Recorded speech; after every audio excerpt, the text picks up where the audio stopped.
Olá, amigo do CMTO News. Sou o professor César Augusto e estou no Centro de Mídias para mais um podcast. O tema que nós vamos discutir hoje é Do Samurai ao Império Japonês. Esse podcast vai ser publicado em História e Conexão, TV Assembleia, TV Palmas e agora TV Câmara. Quanto a você, curta, compartilhe, esteja conosco e não esqueça, não toque fogo nas matas e nem no lixo do quintal. Até daqui a pouco.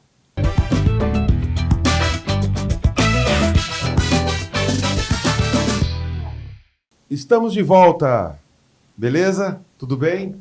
Os meus convidados é Efraim Ribeiro. Isso. E Acácio Fernandes. Isso. O Acácio já é figura aqui conhecida, né? Já deu até autógrafo, né, Acácio? Já foi reconhecido aí por outros municípios. Bacana. Acácio, seja bem-vindo. Obrigado. Efraim Ribeiro, seja bem-vindo. Obrigado, professor. Vamos tratar agora um pouquinho sobre a história, né? Vamos contar um pouquinho sobre a história do Japão, um pouquinho, né? Nós somos muito concentrados ali na história da América, da Europa e às vezes esquecemos um pouquinho da Ásia. Então vamos lembrar um pouquinho, vamos contar para o nosso público. Efraim, primeiro, quando eu te convidei para o podcast, por que você escolheu esse tema do Japão? Foi um tema que eu já tinha ouvido falar, né? E isso gerou uma certa curiosidade, porque quando eu descobri que durante muito tempo o Japão foi um país que se manteve reservado, digamos assim, focado em si mesmo, e como o professor havia dito há um tempo atrás, vivendo um período de um sistema feudal, né, até tempos recentes, isso me despertou. Como um país conseguiu durar tanto tempo assim? Como que conseguiram fortalecer seus costumes, conseguiram, digamos assim, não abrir tanto as portas para práticas estrangeiras, como aconteceu aqui no Brasil.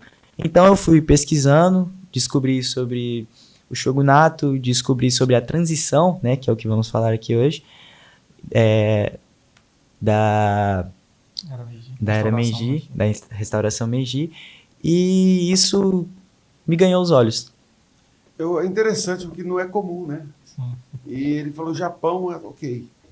É bom, vamos conhecer um pouquinho do Japão, dessa história bastante desconhecida de nós. Né? E você, professor Acácio, porque você sempre gostou dessa parte de japonesa, né? Cultura japonesa. O primeiro ponto é, assim como o César me conhece, eu sou muito apaixonado pela questão da antropologia, né? Do estudo do próprio homem. E a cultura não existe ser humano sem cultura. E como César já fez a introdução muito perfeita aí, que eu ia tocar nesse assunto, é que a Europa, a gente estuda muito sobre a Europa, óbvio. A Europa tem períodos ali que são extremamente interessantes, cavalaria, armaduras, espadas, justas, né? Quem assiste séries modernas como Game of Thrones é encantado por isso, mas a gente vê muito disso. E o Japão, ele é um contraste mesmo. Então, quando a gente olha para a cultura japonesa, a arte, por exemplo, dos castelos, das casas, o modelo de armadura dos samurais, as próprias katanas, que são um forjamento totalmente especial e diferente. Então, é uma cultura que ela é muito diferente daquilo que a gente costuma estudar e ver no dia a dia. Então, ele sempre me encantou, e principalmente pela última questão aí, que eu não vou adiantar não, que eu gosto muito também. Você vai falar depois. Isso. Bacana. Pois mangá também é uma arte japonesa. É isso que você ia falar? Isso, os animes. Já dei spoiler. Mas não foi proposital, foi coincidência. Os animes, mangá, né? É uma coisa que eu nunca me chamou a atenção. Eu fui descobrir esse universo quando fui seu colega de trabalho. Enfim, então o Japão, vamos ali falar da restauração de Meiji. Quem foi Meiji? Como foi essa restauração? Que acontece no ano de 1868. A restauração Meiji foi um processo, como eu disse, de transição, onde passa-se a abandonar o shogunato, né? Desculpa, vou fazer várias perguntas aqui. O que é shogunato? Shogunato, como é que é? Shogunato era o... Shogunato. Shogunato. Isso. Shogunato. Isso. Okay. Mas era um modelo de família, digamos assim. Um modelo de família. Isso. A família assumia certa posição, digamos assim, controlava aquele espaço no território, no feudo, trazendo para exemplos da Europa, e ali, conforme o tempo ia passando, eles iam transferindo isso, por exemplo, de pai para filho e assim por diante. Bacana. Hereditário. Legal. Isso. E aí, vai, continua. E aí, durante um tempo atrás, o Japão vivia num período com o imperador. Porém, acontece uma revolução e passam a viver com o shogunato. E aí acontece outra revolução, que é aí que vem a restauração Meiji, que eles abandonam totalmente o shogunato, e aí acontece várias mudanças, porque realmente foi um abandono, foi a última vez que teve um shogunato no Japão, e passa-se a trazer o imperador. E essa prática de trazer o imperador e abandonar o shogunato muda totalmente a economia, o sistema, até um pouco do pensamento das pessoas, e faz com que o Japão tenha essa transição, tenha essa forma de pensar diferente, tenha abandone digamos assim, essa reserva e passe a abrir mais os olhos para o exterior e não focar só no interior. E o exterior que você fala, outros países. Isso, outros países, os gringos, por exemplo. Então, até então, o Japão era muito fechado dentro dele mesmo. Sim. Tinha poucas relações políticas e econômicas Sim. com outros. Sim. Eles eram isolados. Isso. Era tanto que era dividido em clãs, né? E aí o Meiji foi responsável pela abertura política do Japão para o mundo. Isso mesmo. E aí nós temos dois contrastes, né? O fechamento, né, na época Sengoku, ela dá início ali o fechamento do Japão pelo shogunato Tokugawa em referência à guerra do ópio que acontece na China. Sama é o nome do cara?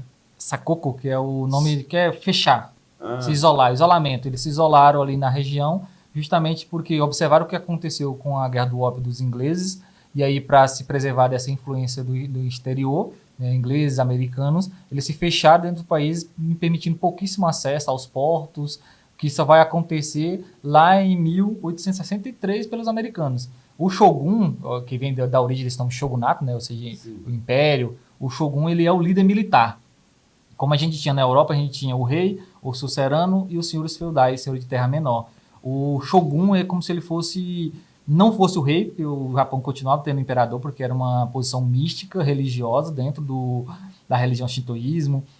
E o Shogun ele era o líder militar. Então o rei, o imperador, ele era simbólico, ele não tinha poder efetivo de mudanças. Então mantinha a tradição, mas o poder vinha do poder militar, que era justamente baseada, assim como era na Europa na cavalaria, aqui era nos samurais. Então o poder do Japão vinha dos clãs que deviam obediência ao Shogun e, portanto, o Shogun sendo o líder militar, tendo o poder coercitivo do Estado, digamos assim, o poder da violência, ele mantinha o poder do Estado e ele era fechado. Até então, né? Até 1863 que começa essas mudanças. Na Europa também o rei medieval ele não era esse rei controlador, chefe de governo que é colocado no livro didático, né? Tem um historiador chamado João Camilo Torres que vai falar sobre o conceito de monarquia, o conceito do papel de rei. O rei é mais um símbolo de virtude, dos valores da alta cultura, né? Havia esse conceito mais conservador de alta cultura, de valores, símbolo da justiça, da beleza. Então, assim, eu acredito, estou tentando fazer uma analogia. Eu acho que no Japão sim, era esse caminho também que seguia. Sim. Inclusive, quando você vai observar até na própria estrutura das cidades, quem assistia anime e mangá vai ver isso aí, né? One Piece, lá na saga de Wano, que você tinha a casa do Shogun ou do imperador no centro da cidade, os bairros próximos ao castelo era das famílias nobres, e aí você vinha as periferias. Então havia até a segregação espacial também, entre outras coisas que a gente vai citar aqui. Mas o modelo é praticamente igual, por isso que eu falei que é um assunto que eu acho extremamente interessante, porque quando a gente vai estudar sobre a Europa feudal, é século 9, 10, 11, 12, 13, já começa o Renascimento, e ali, no século XV, você já tem Portugal como Estado. O Japão vai se tornar um Estado, né, centralizado no século XIX. Então, assim, final, né? No final, é um gap assim, de 400 anos, né, arredondando aqui, óbvio, né? Mas eu acho muito interessante o que ele falou. Foi 400 anos que ele se manteve um modelo feudal, de fato estratificado dentro dessa estrutura de hierarquia, de shogun, dos daimyos, né, que são os senhores feudais. O Meiji é o primeiro que começa... É o primeiro imperador que centraliza. Que vai centralizando e modernizando Isso. Modernizando, quando fala modernizando, é do ponto de vista europeu. Isso. Não é legal falar isso. E é interessante que quando ele assume, ele divide o Japão em duas capitais, né?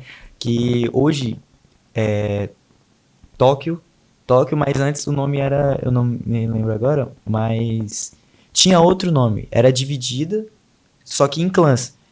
O Japão ele não tinha, por exemplo, igual o professor falou aqui, ele não era, digamos assim, unificado. Ele era dividido em clãs. Descentralizado. Isso, ele era descentralizado. Ou seja, existiam o Shogun e os daimyos. Quem representava o shogunato nesses clãs, nesses espaços, eram os daimyos. Então, meio que usava-se, igual o professor falou, o poder militar para manter as pessoas na linha, sabe? Os daimyos eram o quê? Senhores feudais. Senhores, Imaginar que se o espectador for que nem eu, não sabe. Os daimyos são os senhores feudais, Isso. Shogun são os clãs. Shogun é o Shogun- líder militar. Isso. Líder militar, Shogun. Isso. Daimyos, Líderes regionais, donos de terras. donos de terra, latifundiários. latifundiários. Existia E o shogunato são os clãs, Shogunato é o modelo de governo. o modelo de governo. É. Yes! Vai lá. existia uma hierarquia, né? Que na época era o imperador, o shogun, os daimyos e aí os samurais. Porém, com o regime militar que foi assumido, meio que o shogun ele passa a ter mais poder que o imperador e o imperador ele acaba sendo esquecido. Então, a família do shogun tinha mais controle. O shogun em si controlava o país, controlava a economia, controlava como as pessoas pensavam. Se eu não concordo com isso, então como eu sou líder e tenho o poder, logo eu vou fazer com que outras pessoas não sigam por este caminho. E aí passava as ordens para os daimyos executavam. E é interessante porque quando tem a restauração Meiji, esse sistema é totalmente mudado. A primeira coisa que deixa de existir são os samurais. E é decretado o fim dos samurais. Porque o que acontecia? O imperador, ele notoriamente, ele percebeu, né, que com os samurais existindo, e eles eram 100% devotos aos daimyos e os daimyos ao shogun, ele ia ter um empecilho, ele ia ter alguma coisa que ia impedir ele. Logo, ele tinha que dar um fim.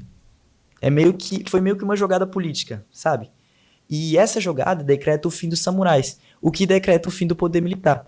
Só que não totalmente, decreta só o fim dos samurais. E aí passa-se a ter outro regime militar, outra forma de governo, e aí sim volta aquela hierarquia do imperador em primeiro lugar e o resto abaixo. Curioso, né? Curioso. Mas, assim, pelo que vocês estudaram, é claro que vai juízo de valor agora. Sim. Você acha que isso foi interessante? Foi bom para o Japão? É juízo de valor, essa é a opinião. Isso é juízo de valor. Porque, assim, na minha opinião, né? Vai entrar naquela mesma situação que entra nos índios hoje. Da questão de liberdade, se eles podem ou não criar animais, se eles têm que viver da forma mais primitiva, preservação de cultura ou não, e até onde vai a liberdade do indivíduo. É óbvio que dentro do shogunato e e como qualquer governo totalitário, para se manter no poder você tem que ter uma elite que recebe benefícios. Os samurais, por exemplo, eles recebiam salário em arroz, que obviamente derivava, né, dos impostos dos agricultores, e o samurai, por exemplo, ele tinha livre acesso, o único que podiam andar armados dentro das cidades, então ele andava com a espada menor e a katana, né, e eles poderiam, se alguém resmungasse, alguém olhou para baixo, alguém olhou para ele com desrespeito, ele poderia executar o cara sumariamente em praça pública. Então, obviamente que acontecia abuso de poder de samurais, por exemplo, que treinavam o corte da espada, né, o caminho da espada, em civis, cortando eles para treinar a espada, né, a força, o ângulo do corte, entre outras coisas. Então, era um alto status ser um samurai. Então, você tinha até duas classificações lá dentro, né, que são os samurais e os ronins. Samurai é aquele que está ligado diretamente a um daimyo, ou seja, trabalha diretamente para um daimyo, é empregado, e os ronins são samurais que aí não estão respondendo ninguém diretamente, ou que o seu daimyo morreu, ou que foi desempregado, porque era uma função, um contrato, né? Como se fossem os cavaleiros no medievo.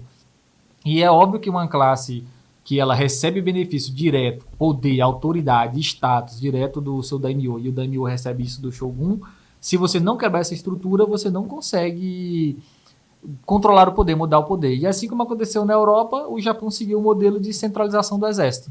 Porque todo governo descentralizado, você tem diversos daimyos que controlam samurais que a qualquer momento podem se revoltar contra o imperador. Então o imperador ele sabia que tinha que centralizar esse poder. Então, primeiramente, ele, na restauração Meiji, ele vai destituir o cargo dos samurais e vai instituir um exército nacional. E vai seguir outras mudanças padrões, né, de qualquer centralização, que é a moeda única, controle estatal centralizado, entre outras mudanças que vão acontecer gradativamente, né?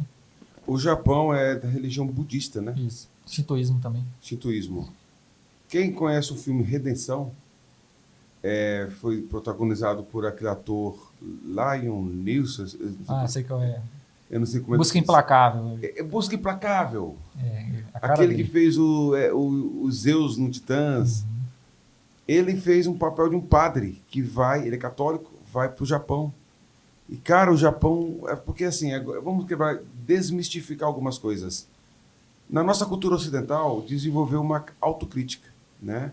Nós ocidentais, nós temos um vício de criticar a nós mesmos, de achar que o outro tem mais valor do que o nosso, né? Porque aí vem combates ao etnocentrismo. Se você é muito, né, enraizado, você é etnocêntrico. Uhum. Né? É curioso isso, que só acontece não com a gente. Aí eu falo no senso comum, o budismo, que é uma religião com todas as qualidades e tal, mas ela é transmitida como se fosse algo muito zen, assim, algo que sem apego, meditação, que não houvesse radicalismo como eles apontam no cristianismo. Sim. Assista a Redenção. Sim, tem um filme muito bom também que ele mostra isso. Ele é um católico que ele vai para o Japão pregar o cristianismo e lá ele não é nada dócil a forma que ele é recebida, ele é punido, é pena de morte. Sim. E o budismo comandou vários ataques a cristãos. Né? Você vê hoje ataque de árabes, né? Muçulmanos, né? Guerras de religiões, mas o budismo também entrou nessa guerra contra o cristianismo lá em território japonês. E a abertura dos portos do Japão, o Neil, que é o que fez os contratos com os Estados Unidos, ele abriu essa possibilidade da construção de templos do cristianismo dentro do Japão já no século XIX. E aí vai ter essas consequências futuras. Inclusive, por exemplo, alguns métodos, que eu também sou um estudioso sobre métodos de tortura, né? Não sei porquê, mas eu gosto disso. E lá vê a crucificação na quebra das ondas. Então, alguns japoneses que eram cristãos, que eram capturados, que confessavam a sua fé ou não pisavam na cruz, né? Que era uma forma de identificar, né? Que era negar a Cristo. Ele era crucificado em alto mar e aí a onda ficava batendo nele por dias até ele morrer ali por exaustão. Então, um tipo de tortura extremamente dolorosa e houve perseguições e entre outros que não vai entrar em detalhes aqui, mas houve períodos tenebrosos lá também. Tenebrosos e são uma parte da história que não é contada. Então é curioso esse detalhe. Né? Claro, com o devido respeito, ninguém está falando que a religião toda, né, cada religião tem suas belezas, suas qualidades. Todavia, o lado político delas, né, elas têm esses momentos ruins, né? Como você disse, momentos tenebrosos. Em todas, né? Lamentável. Então, mas porque eu vejo o cristianismo como uma religião um pouco mais pacífica. Não que não haja também totalitarismos, reis que se apropriaram da religião, aí vão dizer as cruzadas, tal, que é um outro assunto. Mas, por exemplo, o jovem japonês, ele se suicida se ele não conseguir, assim, ele é muito pressionado. Ou eu estou aqui muito no senso comum? Não, tem o código do Bushido, que é a alma do Japão. Até nesse período da abertura do Japão, até para não se corromper como um todo, a classe filosófica do Japão, ele tentou trazer isso de a filosofia japonesa, o espírito e a ética japonesa e a tecnologia e a ciência ocidental. Então, a filosofia, o modo de vida, a forma como vê o mundo era oriental e a tecnologia ocidental. E se você olhar hoje, 100 anos, 120, 130 anos depois, os asiáticos, os chineses, os japoneses ainda mantêm essa filosofia. Eles têm uma visão muito ética dele. De toda a Copa do Mundo vai ter sempre aquilo de os japoneses estão pegando lixo e colocando na lixeira. Então é um código de ética que eles têm muito pesado lá. E isso envolve muito essa questão, por exemplo, do suicídio lá, essa questão de decepcionar a família. Então, para eles, decepcionar a família ou não ser produtivo para a sociedade é algo que pesa muito no psicológico. Eu acho que isso tem um lado bom. Não o suicídio. Estou falando assim, a consciência de que eu devo entregar para a sociedade coisas positivas. Sim. Por isso que, aqui ó, deixa nos comentários aí se você não concordar com o que eu vou falar agora. A educação, antes de tudo, é um dever. Sim. Mas é um direito? Eu concordo. Não me cancele, eu concordo. Mas, antes de tudo, é um dever. Eu educo, eu procuro ensinar meu filho a ser educado, a ciências, a arte, porque também eu quero ver ele inteligente, lógico. No meu caso é ela, né, minha menina. No seu caso também vai ser, né? É ela. Mas também eu quero entregar para a sociedade uma pessoa culta, uma pessoa civilizada, uma pessoa que tenha um código de ética, que possa viver em sociedade. Essa consciência, essa é a verdadeira educação. Essa é a verdadeira educação. Porque eu sou partidário da nomenclatura que instituição é ensino, mas educação é algo que está para além das paredes da escola, vem da família, vem das tradições. Né? Então é legal, o Japão tem muito o que ensinar também, por esse lado aí. Enfim, falando da parte do Meiji, da modernização que ele trouxe, a gente vai ver também que, por mais que o Japão foi muito fechado entre si, né, e Meiji, que foi o primeiro a centralizar, que começou a abrir o Japão para o mercado externo, para o mundo fora do Japão, houve também uma ocidentalização do Japão também com isso, né? Sim. Que aí vem questionamentos, tal. Detalhe melhor esse processo de modernização do Japão. Primeiro de tudo, o imperador Meiji, né? Ele quer realmente terminar com essa era de shogunato. Porque, como eu disse, ele viu que se ele continuasse com isso, não demoraria muito para que ele perdesse poder de novo. Porque um regime militar, querendo ou não, é um regime que tem mais poder, né? Porque ele afeta as pessoas diretamente. É algo que não tem tanta burocracia. É mais ali, disciplinado. Isso, é ali, ponto e acabou. É sim, senhor, não, senhor. E é isso. Então, ele vê que se ele continuasse nesse rumo, logo mais as pessoas já iriam cair nessa nova era de novo. Então ele termina com isso e ele faz outra coisa que o Japão não tinha, que era abrir as portas. Então começam a vir estrangeiros, querendo ou não, gerava uma curiosidade nos outros países. Por que nós não podemos ir? Por que podemos chegar a tantos países, como por exemplo Espanha e Portugal, que tiveram as navegações, né? E chegaram a tantos países, chegaram na Ásia, descobriram aqui o continente americano, mas lá nós não poderíamos entrar, nós não poderíamos estar naquelas águas. Por quê? Então, querendo ou não, também acontece meio que uma ameaça, né, do americano, que ele... O Japão, como ele vivia num período feudal, e mesmo que quisesse mudar, mas essa mudança não acontece do dia para a noite, eles não tinham conhecimento de muita coisa. Mesmo um país fechado entre si, é impossível ele ser incólume, né? Ser incólume mesmo, assim, isento das ações fora do país. O que estava acontecendo no mundo, o mundo todo estava caminhando rumo a uma industrialização. Sim. Temos a industrialização, a primeira industrialização, que acontece ali na Inglaterra. Temos a segunda Revolução Industrial, depois vem a terceira. E eu não sei se eu estou conectando aí. O Japão,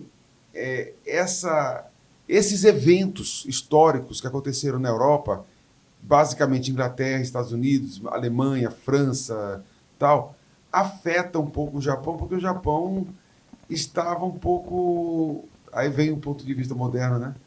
Atrasado. Eu entendo dessa forma. Continue.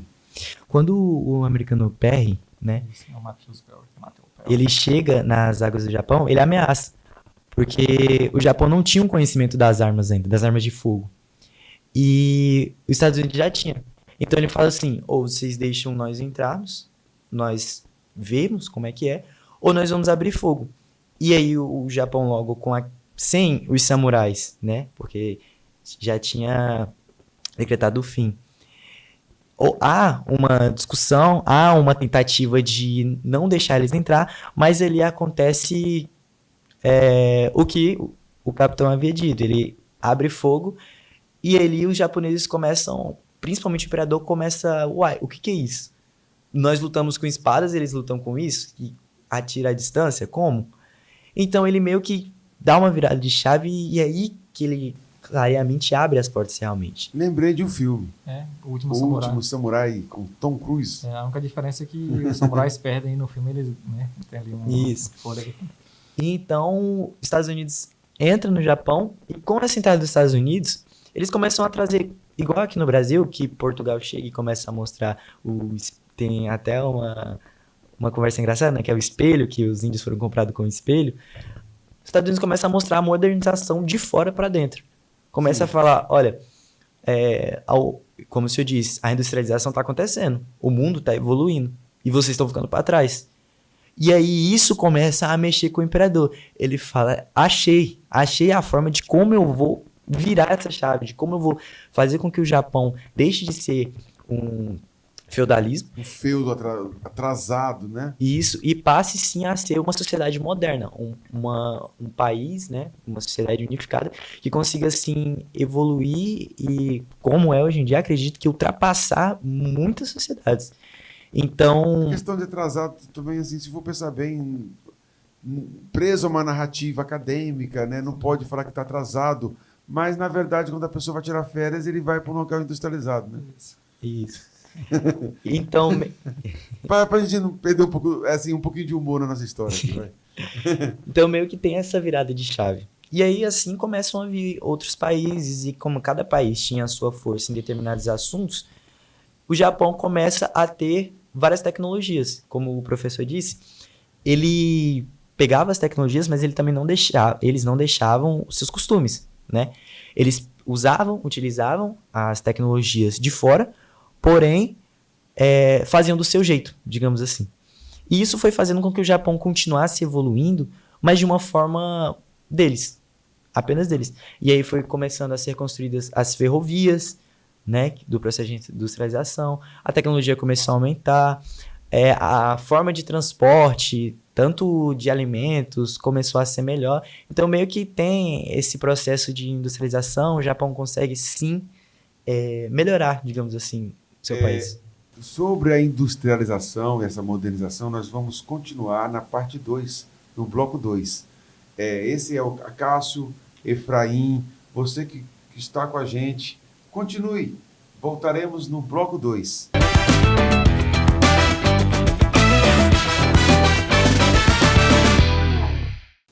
O projeto CMTO News é coordenado, dirigido por mim, professor César Augusto.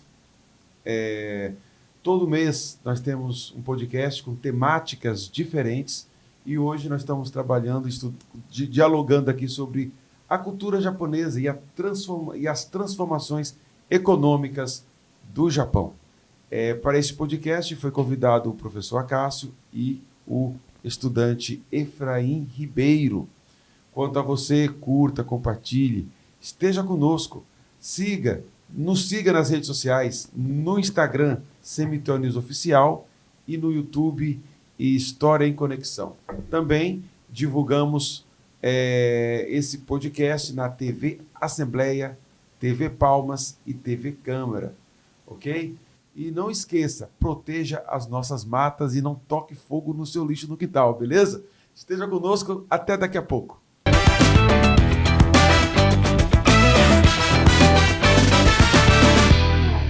Estamos de volta para a parte 2 do nosso podcast Do Samurai à Modernidade. Você que perdeu a primeira parte, vai lá e volte lá para assistir a primeira parte, que nós falamos dos samurais e de algumas estruturas culturais, econômicas que era o Japão. Agora vamos falar da modernidade, né? Da modernização do Japão ocidentalizado. Está correto? Sim, sim.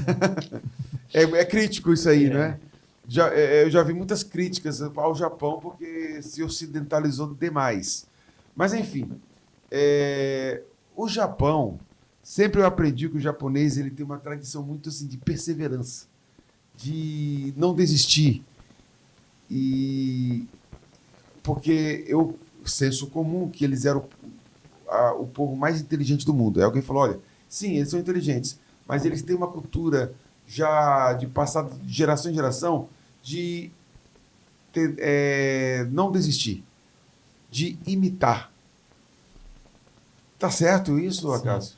Isso vem do espírito, né, do japonês, que vem do Bushido, né, que é a alma do Japão, que você vai perceber no japonês justamente isso aí. Principalmente quando você vai analisar a classe dos samurais, por mais que tenha essas contradições aí que são discutidas sobre autoridade, poder, abuso de poder, recebe uma demanda ou uma obrigação, isso se torna um dever tão profundo que mistura até a própria identidade do ser com a obrigação. Então a obrigação do samurai era praticamente uma coisa só, alma e obrigação, que a gente fala, por isso que é o Bushido, a alma do Japão.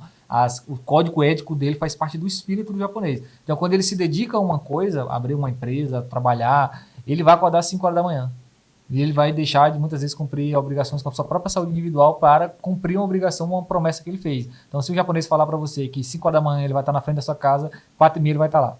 Para ter certeza que ele vai cumprir a obrigação. Então é uma questão espiritual. A gente marca 5 horas, o cara aparece 9. Aqui a gente já marca... Nem vai, às vezes. 8 horas, tem que marcar 7 para o público chegar a 8. Então é uma questão cultural deles mesmo, essa perseverança em honrar os compromissos. Mas todo o processo de modernização, ele tem um preço alto. Tem. E o preço foi muito alto, né? Aí, assim, as correntes que criticam o capitalismo, existe uma certa questão realmente em jogo. Eu também acho. Porque realmente o preço é alto. O preço foi alto só perguntando para os chineses. Sim. Vamos perguntar para os coreanos, né? Claro que também sou contra qualquer movimento que promova a xenofobia, né? Porque, então vamos odiar o Japão por isso. Não, não é por isso.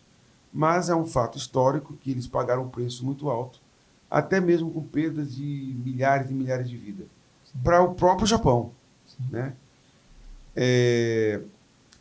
Vamos voltar a esse assunto delicado daqui a pouco, mas eu lembrei aqui, falando de modernização, de empresas, que o Japão começou a criar uma sociedade de mercado, assim como eram os Estados Unidos e tal. Tem uma questão interessante, porque eu estou enganado, havia umas marcas de eletrônico na minha época, quando eu era criança, chamado Panasonic, National. Uma delas, uma era americana, outra era japonesa, eu não lembro qual. E eu lembro que havia uma competição, assim, eu nasci em 77, ainda era na Guerra Fria. E eu consigo lembrar algumas coisinhas ainda, algumas tensões que existiam. Existe uma tensão mesmo. Sim. A mídia também fomenta, né? Mas realmente, de que qualquer momento poderia iniciar uma guerra, uma competição também por mercado, por consumo. Sim. Né? Quer comentar sobre isso? Primeiro, assim, recapitulando um pouco sobre essa questão da modernização, que você citou muito bem aí, é que nenhum povo, por mais que a gente tenha esse olhar de que a modernização, você falou, né, a ocidentalização vai ser uma coisa boa, para os japoneses que viviam há anos ou há séculos, há décadas naquele modelo, principalmente as classes superiores, os samurais e os daimyos, eles não receberam essa abertura dos portos aos americanos com bons olhos. Inclusive, há movimentos dentro do próprio Japão de expulsar esses bárbaros, e principalmente pela classe dos samurais. O responsável, né, que foi o Lee Inosuke, que assinou que era um daimyo, que assinou o contrato, permitiu o cristianismo, o comércio dentro do Japão, e principalmente jogou o Japão dentro de uma inflação absurda, porque na Europa o peso ouro era 1 grama de ouro para 15 de prata, e dentro do Japão era 1 de ouro para 1 de prata. E aí os americanos e os europeus, obviamente, foram lá e massivamente retiraram o ouro, fuga de ouro dentro do Japão, e você começa a ter uma grande inflação, fuga de capitais, fuga de bens, e o consumo ficou extremamente caro, e a classe dos daimyos e dos samurais começaram a se revoltar contra o modelo shogunato. Mas principalmente o que os Estados Unidos colocou em xeque nessa modernização foi o shogun como modelo político, modelo de Estado.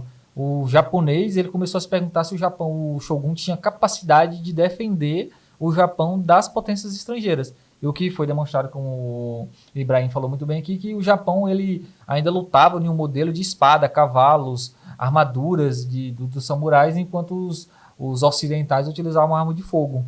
Já Que tinha a pólvora. a já, pólvora, a arma de fogo, que é abordado lá no filme que você citou aí, né, no Último Samurai, que você consegue ver um pouco Samurai. isso. Filme bom. Então foi digamos assim, um massacre entre duas tecnologias, em dois momentos históricos diferentes, um no feudalismo, outro na sociedade industrial. Dentro dessa modernização, um dos movimentos ali mais interessantes do Noyosuke é justamente a educação. O Japão era analfabeto, praticamente todo. Alguns samurais tinham a escrita, o domínio da escrita. O domínio da escrita, inclusive, era visto como uma arte. Você consegue ver em algumas séries, você vai assistir Marco Polo, você vê isso lá no Japão e na China também, a escrita como um dom, uma arte. E o Ionosuke, né, que é o que abre os portos, ele vai começar a investir primeiro em professores, e vai trazer da própria classe ali dos samurais, que já eram mais nobres, né, e portanto tinham mais acesso à cultura, e depois, com o tempo, né, o próprio imperador vai abrir as prefeituras, né, as regionais, e a educação. Então você vai ter um salto em 10 anos, em décadas, de um Japão feudal, semi-analfabeto e totalmente ruralizado, para um Japão industrializado, e um Japão com uma classe alfabetizada. Então ele vai investir primeiro na questão intelectual, modernização da população, depois ferrovias, indústrias, e aí vai nascer os conglomerados dessas empresas japonesas que começam a disputar com o mundo. Porque ele percebeu essa fragilidade. É, né? uma lição para o Brasil. Sim. Porque o Brasil, quando ele envereda, né, submerge nessa onda do mercado estrangeiro, do capitalismo e tal, ele não teve esse preparo anterior, né? Ele foi logo imitando, né? Infelizmente, né, tudo é importado, chega no Brasil, aí fala que no Brasil os carros são na frente dos bois.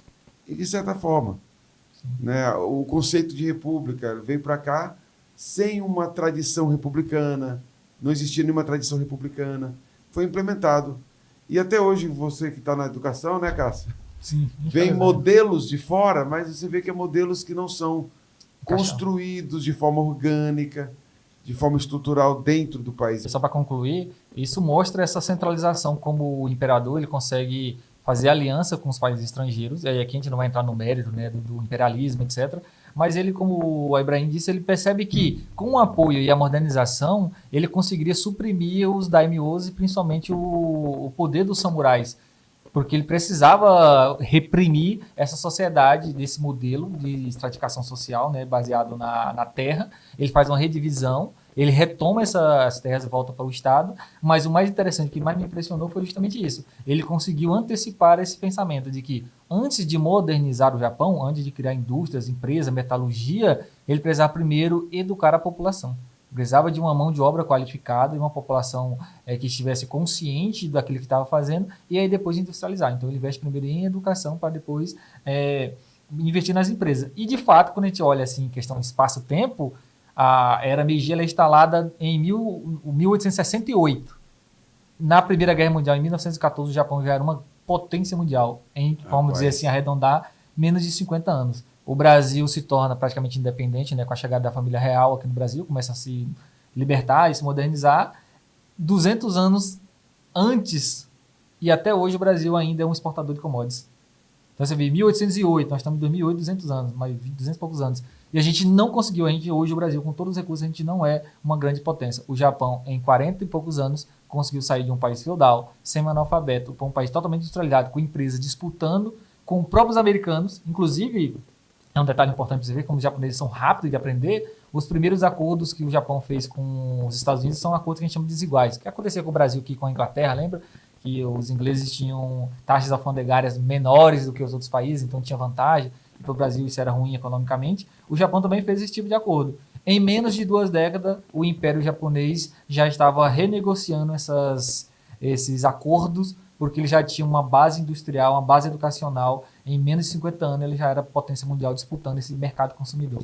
Para mim, isso é É impressionante. impressionante. Apesar de que o preço foi alto. Sim. A resistência à morte da cultura. O Japão, a forma que invadiu a China. Sim. Teve a guerra, ela invadiu a China, desumanizou todos os chineses praticamente, que é uma questão, do ponto de vista ético, é uma questão comprometedora. Coreia, tem a guerra sino-russo, né? Tem um nomezinho que fala. Sino-russiana, Japão e Rússia. Em 1905, que o Japão perde ou ganha? Acho que ele ganha. Né? Ele ganha da Rússia. E quando chega na Segunda Guerra Mundial, ela faz uma aliança com o nazismo e com o fascismo, que foi uma marca negativa profunda na alma japonesa. Exato. E, inclusive, ele... Assim, dentro da filosofia do Bushido, né, do próprio budismo, eles falam que isso é uma mancha muito terrível, porque o Japão ele saiu desse espírito da honra e dentro desse fascismo japonês, né, que muitas vezes a gente fica muito dentro do nazismo alemão, mas as barbaridades, o que foi feito pelo Japão nesse período também não perde nada do que a Alemanha fez. Só que essa fica mais ali escondidinha. Quase ninguém fala. Eu falo para os meus alunos os experimentos científicos que os japoneses fizeram com os coreanos, com os chineses. A ciência, o progresso, ele tem um preço alto. É por isso que eu sou muito simpático de uma análise conservadora. Porque a análise conservadora, ela não é contra o progresso, mas ela coloca freios morais. Né? É preciso ter freios morais, ou seja, nem tudo pode ser transformado em produto. Sim. Nem tudo pode ser transformado em uma mercadoria. Então, hoje você pode estar meio sacudido aí entre as forças que chamam liberais, de direita, outros de esquerda, tal, e há o socialismo e o liberalismo que estão ali sempre se debatendo, né? Cada um aponta para o defeito do outro, mas eu chamo a atenção para uma análise conservadora, porque o liberal, no fundo, ele termina sendo materialista tanto quanto o seu opositor. Sim. Porque o marxismo é materialismo histórico dialético. Então, o mundo é matéria, né? Não tem a questão espiritual, não existe a questão moral. Por exemplo, para um materialista, não se assuste se você for marxista, mas se você for realmente marxista, você vai achar que não é verdade que Deus deu os 10 mandamentos. Sim. Toda lei é humana. Tudo é questão humana. O amor é questão humana. Tudo é construção social. Matéria, isso é matéria. Explicando, porque às vezes a pessoa não sabe ligar. O liberal, ele, do ponto de vista econômico, ele traz muito mais progresso econômico para uma sociedade. Sim. É fato. Mas também ele carrega esse DNA materialista. Sim. E entra na... Aí, só um minutinho. Aí o conservadorismo, ele traz para o ser humano algo além da matéria, porque ele aceita a visão cristã, a visão religiosa, de que há algo que veio de Deus. Deus, ele existe. E a religião, seja ela budista ou cristã, colocado em prática, poderia colocar alguns freios morais no ato de um japonês chegar na China e dizimar a população chinesa, por exemplo. Ou mesmo os portugueses que chegaram aqui, que tem a narrativa, né, que dizimaram algumas tribos indígenas, que sim, você não pode também inocentar isso. Faltou freios morais. Pois não, Cássio. A gente fala exatamente isso nessa questão da dualidade legal aqui, né? Da dualidade da matéria, né? Porque não existe um bem sem mal. Então a modernidade ela vem, mas todo o benefício que a modernidade traz, ela traz um malefício também. Eu gosto muito de citar, e essa leitura foi, assim, deu um estalo na minha mente, né? Que foi de Sapin, quando ele fala sobre a agricultura. A agricultura ela trouxe a modernidade, a fixação, mas ela trouxe o governo, trouxe o imposto, ela trouxe as classes militares, ela trouxe o poder coercitivo do Estado, ela trouxe o crescimento populacional, ela trouxe a obrigação de trabalhar mais. Então, tipo, aquela visão do indígena, por exemplo, da produção de comida o suficiente para sustentar a família, e cada dia, um dia outro dia, né? Sempre só esperando o próximo dia, e é uma vida muito mais livre, mais leve.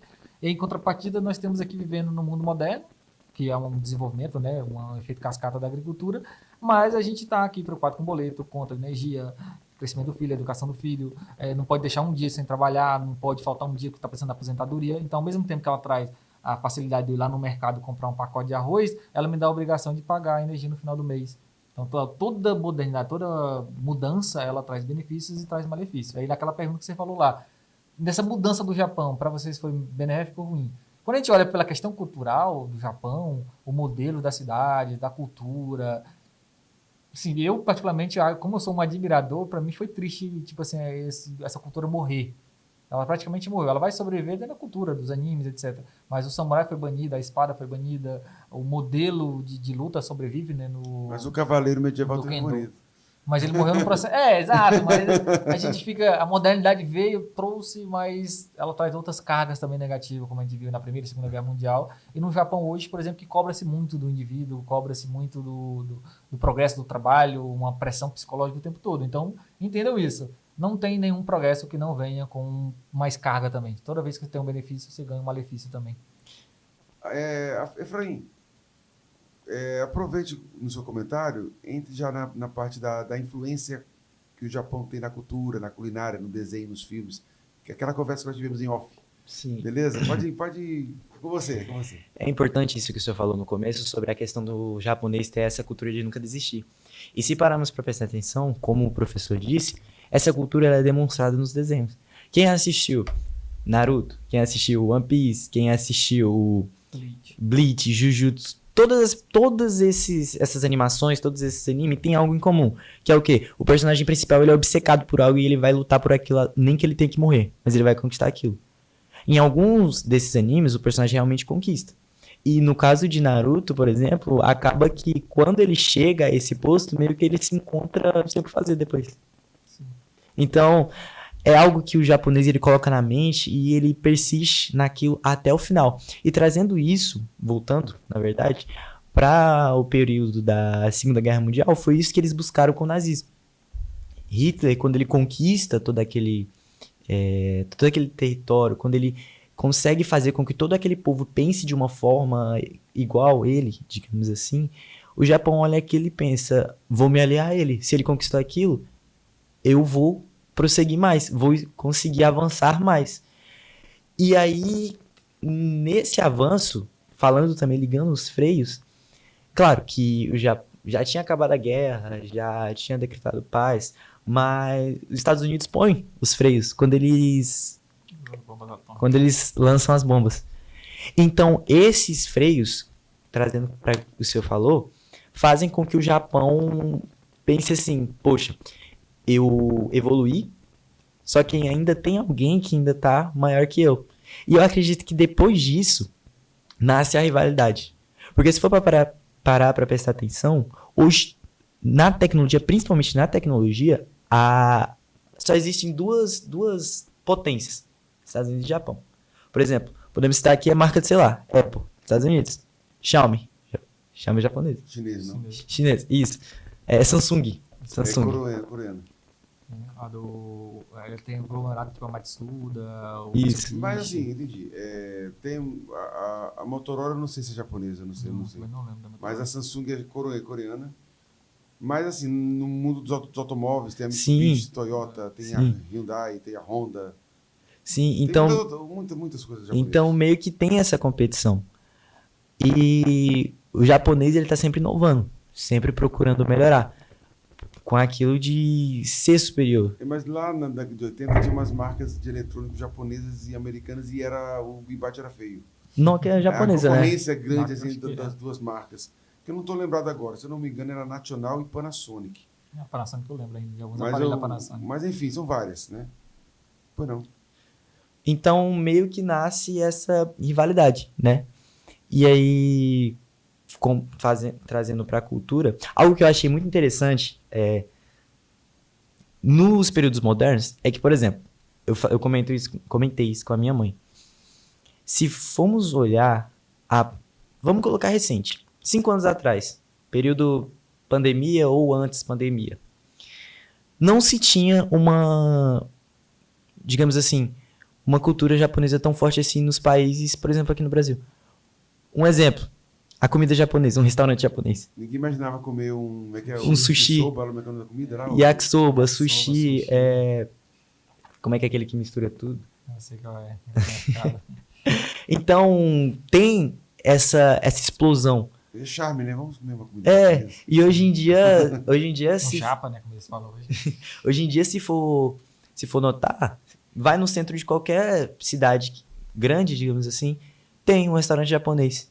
E isso me causou uma percepção, porque recente, 5 anos atrás, estamos falando de períodos que foram há 100, 200 anos atrás, e algo recente, de 5 anos, esse estalo, por exemplo, na culinária. E restaurante às vezes não é nem restaurante japonês, mas tá lá um prato japonês. Sim.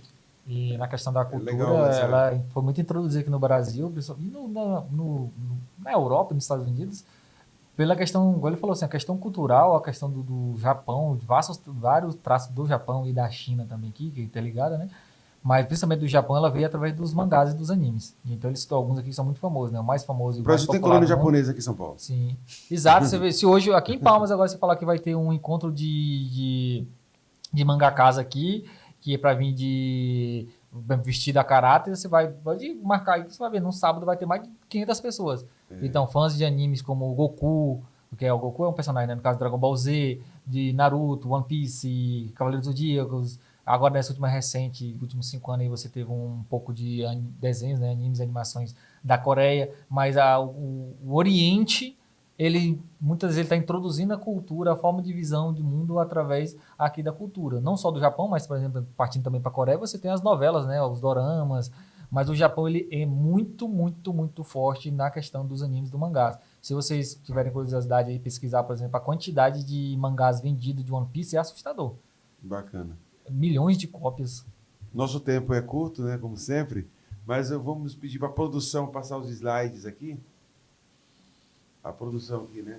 Essa parte aqui nós já explicamos, né? Sobre a restauração Meiji.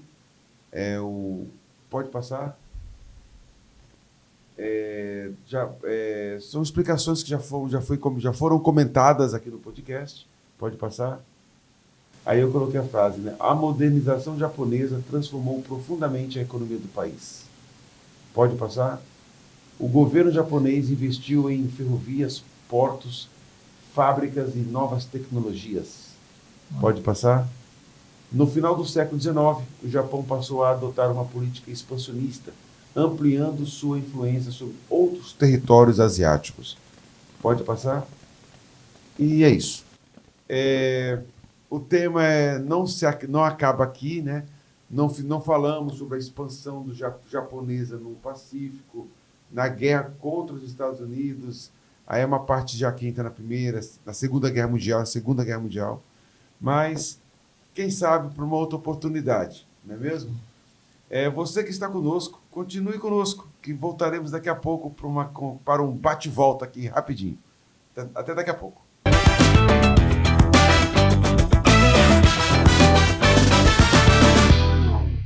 Estamos de volta, beleza?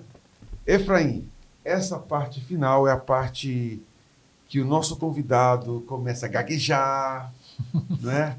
Perguntas inesperadas, né? Tudo bem, é brincadeira. Essa parte aqui é a parte que nós vamos conhecer quem é o Efraim.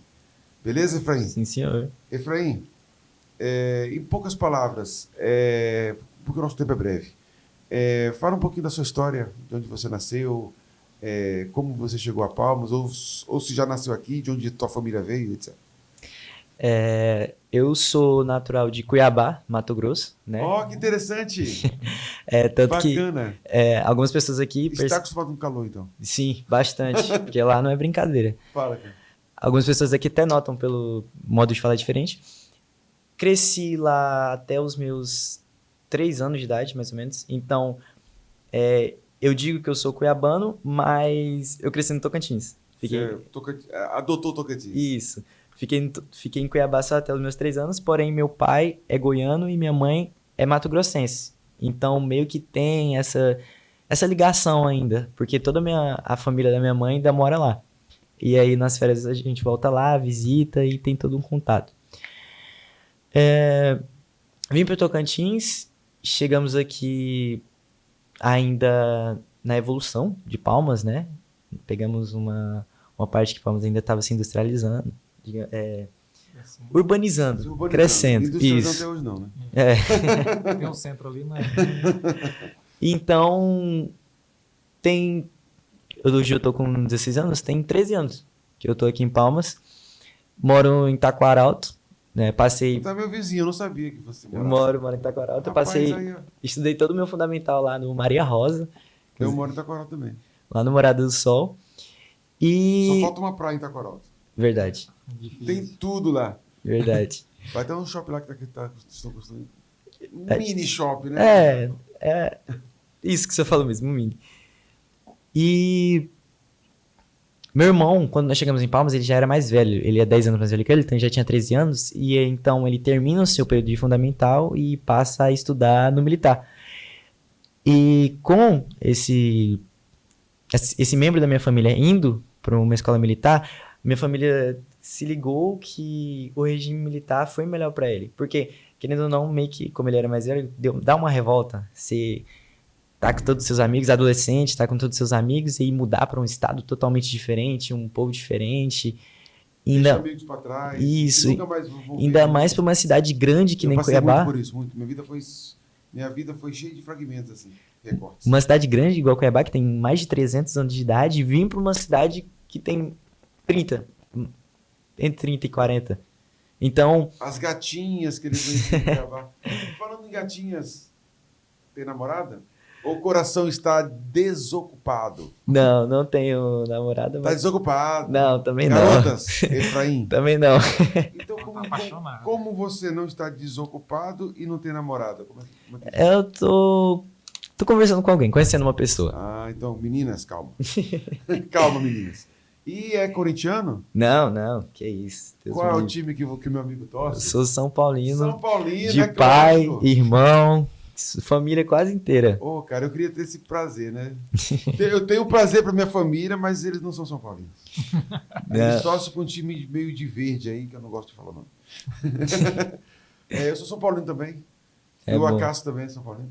Eu tô Fa- tentando fazer o Acácio ser São Paulino. Mudando um pouco. Brincadeira à parte, vai. Mudando um pouco sobre esse assunto do São Paulo, é até interessante quando você acha outro São Paulino, né?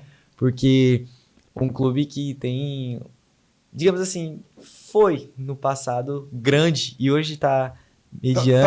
Tá numa crise, Tá numa mas fase é grande ruim. ainda. Quem é tricampeão nunca vai deixar de ser. É verdade. Você já percebeu que toda vez que tem Copa do Mundo, o Uruguai é tratado com respeito? Sim, tem dois. Presta atenção. Você que não fica com vergonha, você que é São Paulino, que foi campeão lá há 1000 anos atrás. Não fica com vergonha.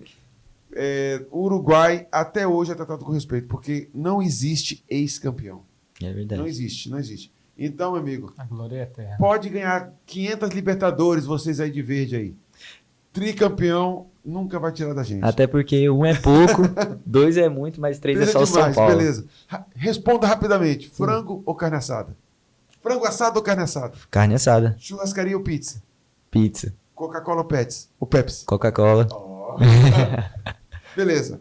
Olhe para a câmera fechada ali e mande um beijo para pelo menos 2 pessoas que você... Um beijo para quem você ama ali. Queria agradecer primeiramente ao convite, né? Então, muito obrigado, professor. Mandar um beijo para minha mãe, pro meu pai também, que vou fazer eles assistir quando eu chegar em Que casa. bom. E também ao meu irmão, que ele me incentivou. Quando eu falei, São Paulino. Quando eu falei pra ele do projeto e falei pra ele que ia vir falar sobre o Japão, ele começou a estudar comigo. Ele se autoconvidou, digamos assim. Quem sabe no meu próximo ele não pode estar presente. Quem sabe, seria muito bom. Faz um quarteto aqui, né? O Acácio, ele vai ser pai. Oh, Ele faz parte agora do meu time, né, de pais. O mundo novo já abriu para você um mundo diferente. As cores do mundo vão ter mais vivacidade, né? Para você. O mundo vai ficar mais colorido. E também com mais responsabilidades também. E um grande homem se faz também com responsabilidades, né? Então, vai vir coisas positivas, vai vir preocupações, mas até as preocupações serão com felicidade, porque carregar a cruz de quem a gente ama é o que nos dá força e é um prazer também. Beleza? Tua filha, né, vai fazer você ser o novo Acácio. Beleza? E eu quero parabenizar e presentear meu amigo Acácio com um presentinho. Muito obrigado. Realmente, obrigado pelo convite. O César sabe o apreço que eu tenho por esse tema. Segundo, ele estava correto quando ele disse que um homem só se torna um homem de verdade com responsabilidade a partir do momento que ele constitui uma família. E depois que descobri que minha esposa estava grávida, de fato, a família não é um casal, o homem e a esposa. Uma família é quando ambos, como diz o Velho Testamento, quando se torna sangue e carne, um só. O filho, ele é o elo. Então eu sempre Ele é o pego cimento ali. isso. E aí eu falei, de hoje, daquele momento diante da notícia, eu senti esse peso da responsabilidade e essa compreensão de mundo mudou. Então você estava certo, de fato. Obrigado. Bom, a gente crescendo e aprendendo. E muito obrigado pelo presente e pela oportunidade de estar sempre aqui no projeto. Você que nos acompanhou até aqui, agradeço a perseverança, a paciência, o aprendizado também. Curta, compartilhe, divulgue o nosso trabalho. Qualquer dúvida, qualquer sugestão, coloque nos comentários, ok? Aqui é César Augusto, história para dentro da cabeça. Tchau.